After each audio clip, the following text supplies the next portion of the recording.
ചിരിച്ചു നിന്നു എൻ നേർത്ത കവിളിൽ തഴുകി നിന്നു. മേടപ്പുലരിയും മേനിയഴകാലെ മമ മുന്നിൽ വന്നു ചിരിച്ചു നിന്നു എൻ നേർത്ത കവിളിൽ തഴുകി നിന്നു.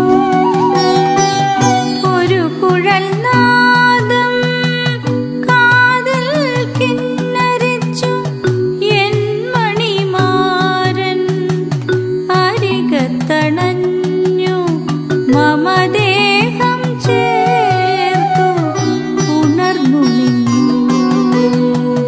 കണിക്കൊന്ന പൂത്തു കണ്ണനെ കണി കാണാൻ കണിയൊരുക്കാൻ നേരമായി. ഇന്നലെ എന്ന പോൽ കഴിഞ്ഞ വിഷുക്കണി ഒരു മാത്ര വെറുതെ മനസ്സിൽ തെളിഞ്ഞു.